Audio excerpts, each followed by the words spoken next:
안녕하세요. 톡소리 나는 세금 이야기 톡세TV입니다. 구독과 좋아요는 절세의 시작입니다. 대표님 안녕하세요. 안녕하세요. 세무법인 뉴저지 세창원 대표 세무사입니다.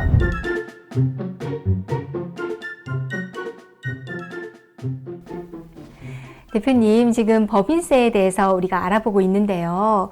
오늘은 세 번째 시간 법인세를 감면을 받기 위해서는 사후 관리를 잘해야 된다고 알고 있어요. 특히 그것들을 잘 지키지 않았을 때 이미 감면받은 것을 다시 토해내야 되는 경우도 있다고 들었는데 그런가요?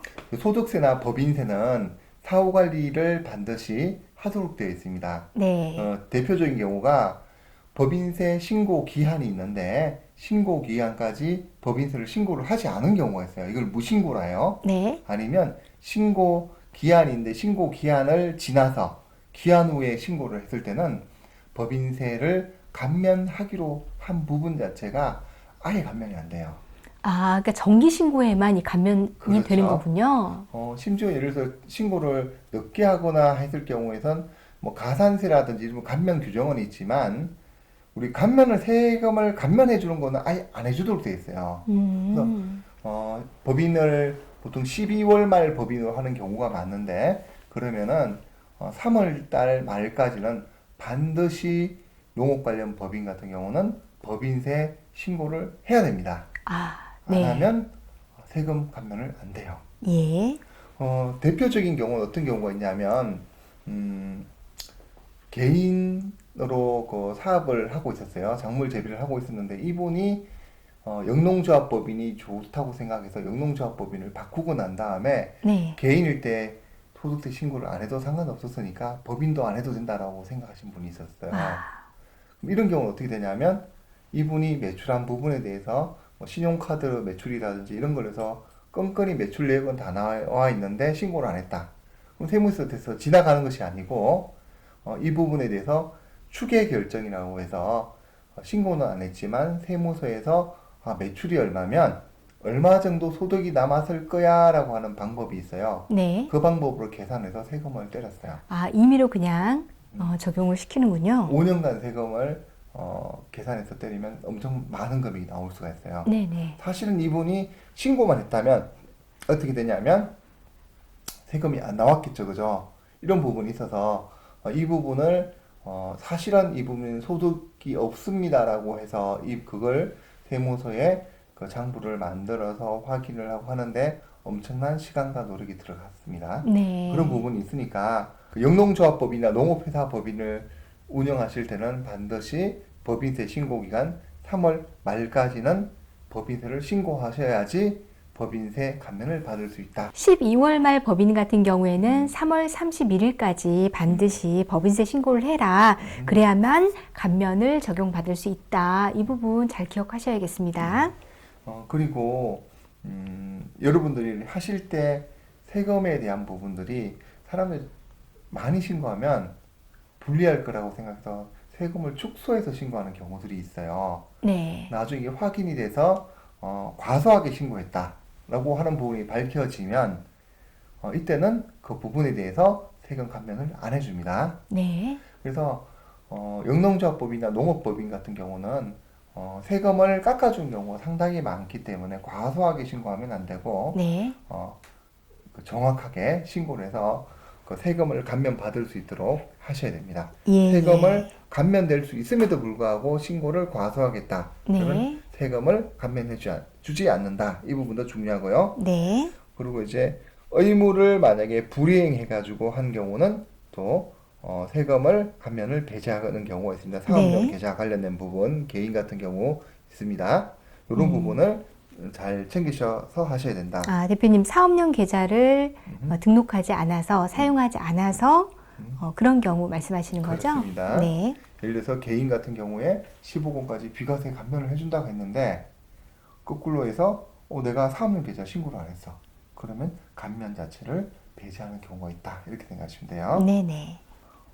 우리 그 농민들 같은 경우에는 그 농지나 초지 이런 부분들을 출자를 하는 경우가 있어요. 법인에다가 출자를 한다고 해요. 현물로 출자를. 돈으로 자본금이 얼마요라고 하는 경우도 있는데 현물로 출자를 하는 경우가 있어요. 네네. 그렇게 되면 일반적인 경우에는 상관이 없는데 토지나 건물, 특히 토지 관련된 부분에는 현물을 출자하는 경우는 땅을 팔아서 법인에게 돈 대신 땅을 주는 거기 때문에 기본적으로 팔지 않아도 판다고 보는 거예요. 소유권이 네. 바뀌었으니까. 예. 그럼 양도소득세가 생기겠죠. 예, 예. 그러면 양도소득세를 세금을 내야 되는데 농민이 농지를 법인에다가 현물 출자를 하게 되면 이분들이 그 사업을 잘 하게 하려면 양도소득세 지금 말고 나중에 내세요라고 하면서 세금을 이연을 시켜줘요. 과세이연이라고 합니다. 아, 이 네. 과세이연이라고 하는데 그렇게 하고 난 다음에 만약에 법인의 주식을 3년 이내에 50% 이상 양도를 하게 되면 어떻게 되냐면 법인이 그 양도소득세를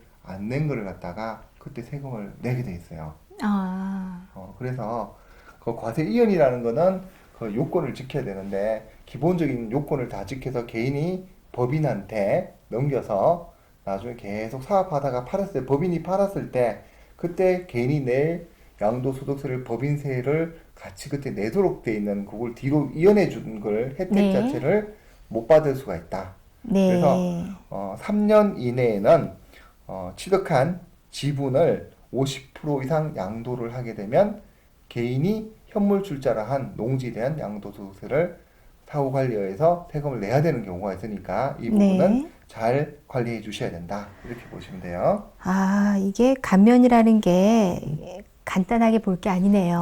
그렇죠. 네, 이 요건들을 잘 관리를 하셔야겠습니다. 농지 현물 출자에 대해서 말씀을 드렸는데 농업회사 법인을 만약에 현물 출자를 농지를 한다. 그런 계획이 있으시면 농업회사 법인을 만드실 때 주식회사 형태로 만드시는 것보다는 유한회사로 만드는 게 훨씬 유리하다. 왜냐하면 법원에서는 주식회사 같은 경우는 여러 명의 주주들이 있다고 가정을 해서 만든 법인이기 때문에 그 자본이 정말 충실한지에 대한 부분은 아주 엄격하게 해석을 하고 있어서 등기소에서 이 부분에 대해서 아주 엄하게 보고 있어요. 네. 하지만 유한회사 같은 경우에서는 50인 이하라고 주주가 있다고 생각하기 때문에 조금 이보다는 유하게 보고 있기 때문에 현물 출자할 때 이 농지의 가격이 적정하냐 적정하지 않냐 부분에 대한 부분은 아주 엄격하게 관리하지는 않는다라고 보시면 되기 때문에 현물 출자의 생각이 드신 경우면 농업회사 법인을 만드실 때 유한회사가 조금 더 편리하다라고 생각하시면 됩니다. 아, 이것도 사실 많은 실무 경험이 있으시기 때문에 이런 말씀을 해주시는 거라고 생각이 들어요. 네, 감사합니다. 떡새 TV 떡소리 나는 세금 이야기. 자, 그러면 이제 이어서 우리가 볼 내용은 법인세에서 지방소득세가 또 있잖아요. 그렇죠. 그 부분에 대해서 좀 중요하게 다뤄야 된다고 알고 있어요. 네.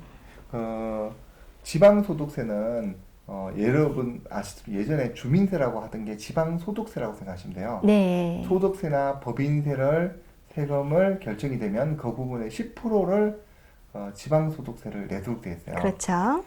개인 농민하고 법인 농민 같은 경우는 이 차이가 있어요. 아, 예. 개인 농민 같은 경우는 그 농업에 대한 소득세를 비과세하거나 감면을 해주게 되면 이 부분에 대해서 지방소득세도 똑같이 세금을 안 내도록 되어 있어요. 하지만 법인 같은 경우 영농조합법인이나 농업회사 법인 같은 경우는 법인세에 대한 감면이 있다 하더라도 지방소득세를 낼 때는 감면을 적용하지 않고 10%를 세금을 내긴다 이렇게 생각하시면 돼요. 이게 되게 큰 차이군요. 그렇죠. 네, 개인은 소득세에 따라서 지방소득세 그냥 10%로 매기기 때문에 같이 감면이 들어가는 건데 법인 같은 경우에는 지방소득세는 감면이 안 된다. 네.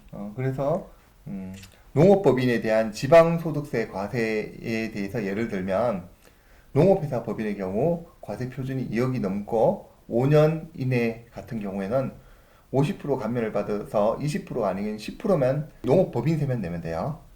자, 10% 내기 때문에 개인 같으면 10%에 대한 10%라서 1%만 내면 되지만 법인 같은 경우는 감면을 안 해주기 때문에 감면하기 전 20%에 대해서 10%를 적용해서 2%를 지방소득세를 내야 됩니다. 그래서 법인세가 10%, 지방소득세가 2%에서 12%를 세금을 내야 된다. 이렇게 생각하시면 됩니다. 네.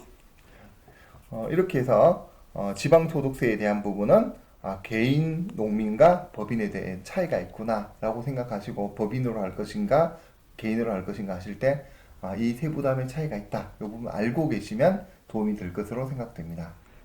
네. 참 이 법인세 부분은 상당히 어렵습니다. 대표님, 그러면 오늘 법인세 부분 이제 우리 첫 번째, 두 번째, 세 번째 시간까지 이렇게 같이 알아봤는데 실무를 하시면서 그래도 이거는 조금 가장 유의를 해야 되겠다라고 생각되는 부분이 좀 있으신가요? 예. 제가 생각할 때 가장 중요한 부분은 법인세 신고를 3월 말까지 반드시 해주셔야 된다. 네. 첫 번째. 두 번째, 그해 말에 반드시 농업경영체를 법인도 등록하고 구성원도 등록을 해야 된다. 네. 그리고 마지막 한 가지를 더 설명을 드린다고 하면 영농조합법인 같은 경우에서는 만약 재산이 있다든지 소득이 많이 발생한다. 그러면은 반드시 정관을 수정하셔서 출자 지분에 따라서 의사결정을 하도록 하는 것이 추후에 재산 분쟁이 일어나지 않는 것이다. 이렇게 생각하시면 됩니다. 네. 그리고 덧붙여서 그 양돈을 하시는 경우 같은 경우는 이분들의 사업 규모라든지 주주의 구성에 따라서 개인이 좋을 수도 있고 영농조합법인이 좋을 수도 있고 농업회사법인이 좋을 수도 있고 이런 부분에 대한 부분은 반드시 농업 전문 세무사와 상의를 하시고 결정하시는 게 큰 도움이 될 거다. 이렇게 말씀드리고 싶습니다. 네, 오늘 말씀을 주신 것 이외에도 따져봐야 되는 것들이 세세하게 얼마나 많겠어요. 그래서 농업 전문 우리 세무사님 같은 분하고 상담을 꼭 하셔서 도움을 많이 받으셨으면 좋겠습니다. 오늘 법인세 이렇게 또 유익한 말씀을 주셔서 너무 고맙습니다. 수고 많으셨습니다. 감사합니다.